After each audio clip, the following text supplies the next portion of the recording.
How does more than 110 million ounces of potential silver delivery pressure disappear in a single trading session? On the March contract, open interest was slashed by over 50% in one day, collapsing from exposure equivalent to more than 110 million ounces to roughly 52.6 million ounces remaining. That is not routine positioning, that is a structural shift. Then came the trading halt.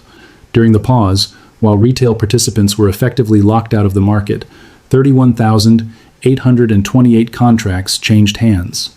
Think about the sequence. First the pressure, then the pause, then tens of thousands of contracts cleared without full public participation. When trading resumed, silver was already down nearly $4, cascading from around $91 toward the $87 area, and eventually pressing into the $85-88 range in successive waves. The timing is the story. Cutting open interest by more than half dramatically reduces immediate delivery obligations into March expiration. Clearing contracts during restricted access changes who absorbs the move.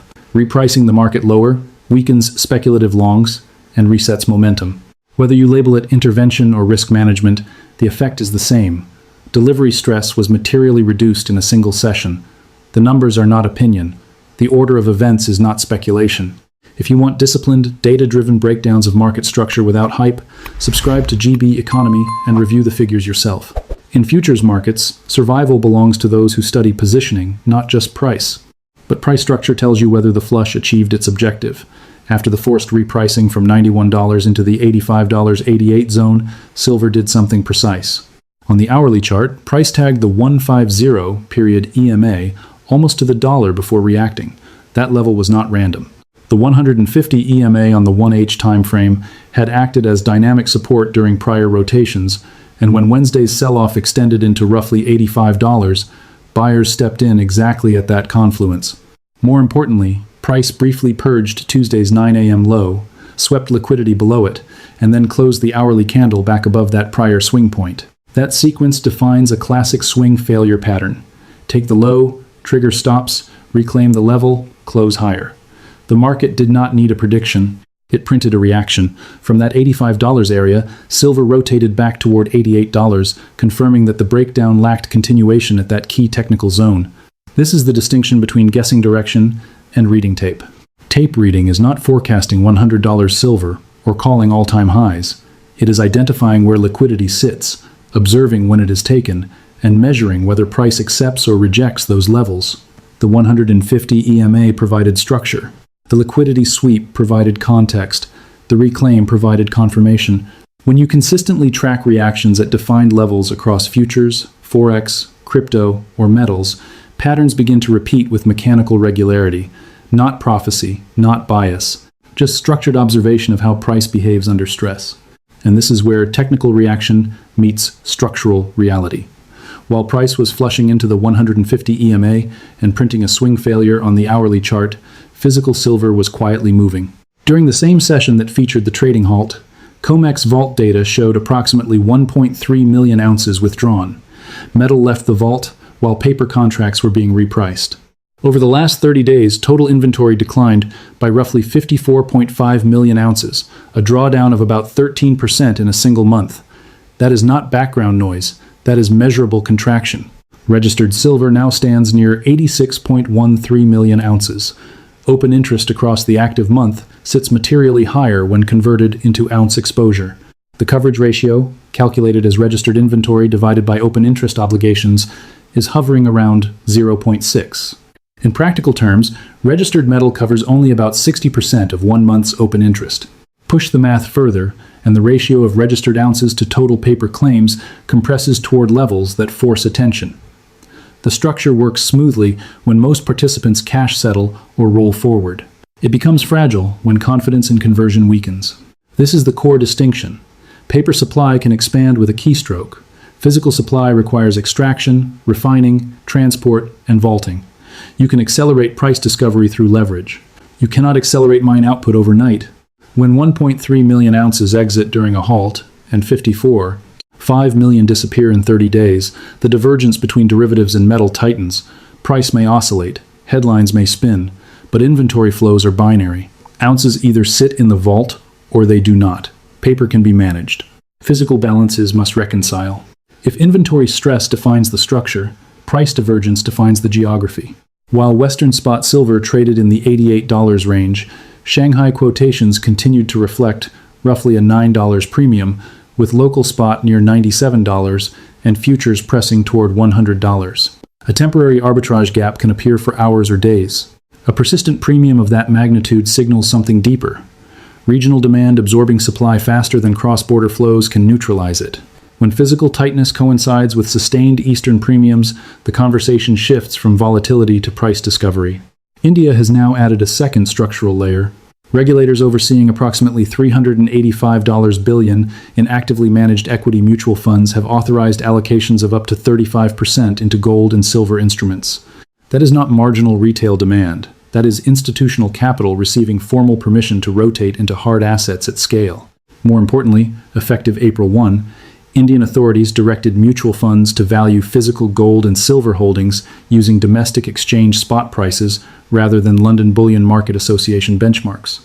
That change reduces dependence on Western reference pricing and removes layers of currency conversion and import adjustments embedded in LBMA-linked valuation. When the world's largest physical consumers begin anchoring valuation to their own exchanges while premiums persist in Shanghai, the axis of pricing influence begins to tilt. Price discovery follows liquidity. Liquidity follows demand, and demand is increasingly concentrated east of London and New York.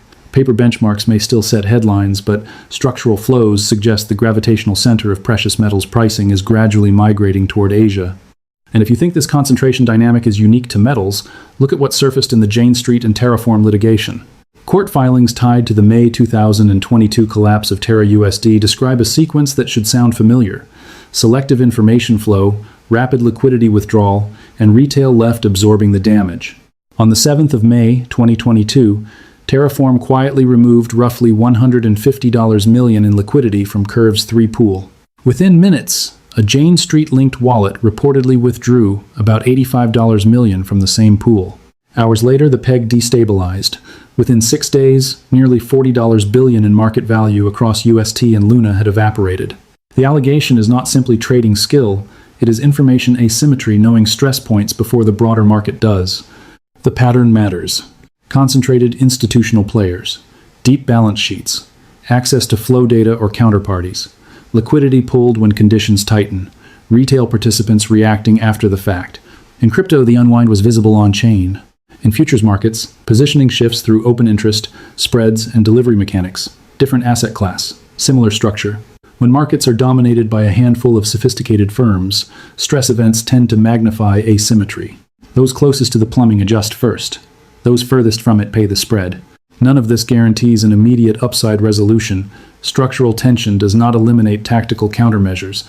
The CME retains multiple tools that can delay delivery stress. Contracts can be rolled forward from March into May or July, pushing concentrated obligations further out on the calendar and diffusing near-term pressure. We just witnessed how quickly open interest can be reduced by more than 50% in a single session.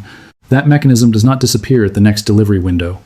If positioning becomes crowded again, similar liquidity events or volatility halts could re-emerge around first notice day. The Shanghai premium, currently near a $9 spread over Western spot, is also not immutable. If Chinese industrial demand softens, if import flows normalize, or if arbitrage channels widen, that premium can compress. A narrowing from $9 to $3 would materially change the narrative around regional tightness, even if absolute prices remain firm. Physical draws of 54.5 million ounces over 30 days are significant, but inventory trends can stabilize if inflows resume or speculative demand cools. Most importantly, structural imbalance does not equate to guaranteed all-time highs. Markets can remain dislocated longer than participants expect. Paper supply can expand. Volatility can reset momentum. The current data highlight pressure and asymmetry, not certainty. The distinction matters. A disciplined framework tracks rollover behavior, vault flows, premium spreads, and open interest month by month. It does not assume inevitability. It measures progression. The core thesis is not that silver must explode tomorrow. It is that visible intervention tends to surface when underlying pressure is real. When open interest is cut by more than 50% in a single session, when 31,828 contracts transact during a halt, when 1.3 million ounces leave vaults the same day, those are not cosmetic adjustments. They are stress responses. The last time a similarly aggressive delivery reset, occurred around late November, silver went on to rally roughly 120% over the following 60 days. Correlation is not causation, but scale matters. Systems do not deploy extreme measures when conditions are comfortable. Today, the divergence between paper claims and physical inventory remains measurable. Registered silver near 86. 13 million ounces sits against a structure of open interest that repeatedly challenges coverage ratios near 0.6. At the same time, Shanghai trades at a persistent premium while India prepares to anchor valuation to domestic exchanges starting April 1. Paper markets can expand supply through leverage. Physical markets reconcile through flows. When those two layers drift too far apart, volatility becomes a mechanism of alignment. This is not investment advice. It is financial warfare, education, an examination of positioning, incentives, and structural math. You are not required to agree. In fact, disagreement sharpens analysis. Thank you for watching. If you see the data differently or interpret the signals another way, share your perspective in the comments. Constructive debate strengthens understanding.